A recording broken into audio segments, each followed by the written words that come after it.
അപ്പോൾ ഇങ്ങനെ ചൂടൊക്കെ ആയിരിക്കുന്ന സമയത്താണ് ഇപ്പോൾ പെട്ടെന്ന് മഴയൊക്കെ പെയ്ത് അപ്പോൾ നല്ല കൂളായിരിക്കുമ്പോൾ എന്തെങ്കിലും പ്രൊഡക്റ്റീവായി ചെയ്താലോ എന്ന് ചോദിച്ചാൽ അപ്പോഴാണ് നമ്മുടെ ചുരിദാറിൻ്റെ ഒരു പഴയ ഒരു ചുരിദാർ ഇങ്ങനെ കട്ട് ചെയ്ത് ടോപ്പ് ഉണ്ടാക്കിയാലോ എന്ന് വിചാരിച്ചു. പണ്ടൊരു വെക്കേഷൻ ഇങ്ങനെ പഠിച്ചതാണ് കുറച്ച് ദിവസം.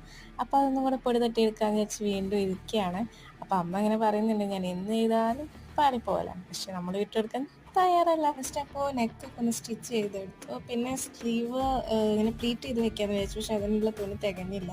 അപ്പോൾ ആ ഒരു സങ്കടത്തിലിരിക്കുകയായിരുന്നു. പിന്നെ ഫുഡൊക്കെ കഴിച്ച് കുറച്ച് നേരം ഒക്കെ ഇരുന്ന് അപ്പോഴാണ് അച്ഛൻ മാങ്ങ പറിക്കാൻ പോവുക എന്നൊക്കെ പറഞ്ഞു ഇങ്ങനെ പോകുന്നത്. അപ്പോൾ മഴയത്ത് അച്ഛനും അമ്മയും കൂടെ കുറേ കഷ്ടപ്പെട്ട് മാങ്ങ ഒക്കെ പറിക്കുന്നത്. അങ്ങനെ അവസാനം അവിടെ നിന്നിട്ട് അച്ഛൻ മുകളിലൊക്കെ കയറി പറിച്ചു. അങ്ങനെ ഞാൻ പച്ചയാണെന്ന് വിചാരിച്ചു ഉപ്പും മുളകൊക്കെ എടുത്ത് വെച്ചിട്ട് പാളിപ്പോയി പഴുത്തതായിരുന്നു ഗൈസ്. അങ്ങനെ ഞങ്ങളെല്ലാവരും ഇരുന്നൊക്കെ കഴിച്ച് അങ്ങനെ വീണ്ടും അത് വീണ്ടും ബാക്കി സ്റ്റിച്ച് ചെയ്യാമെന്ന് വിചാരിച്ചു ഇങ്ങനെ ഇരുന്നു. ചെയ്തുകൊണ്ടിരിക്കുമ്പോൾ മെഷീനൊന്ന് ചെറുതായിട്ട് പണിയായിരുന്നു. അപ്പോൾ അതൊക്കെ ശരിയാക്കി പിന്നെ അടിച്ചു കഴിഞ്ഞപ്പോൾ എനിക്ക് വലിയ ഇതായി തോന്നില്ല. വിട്ടു കൊടുക്കാൻ തയ്യാറല്ല. അപ്പോൾ ഞാൻ ഇനി അടുത്ത വീഡിയോ ആയിട്ട് വരാം.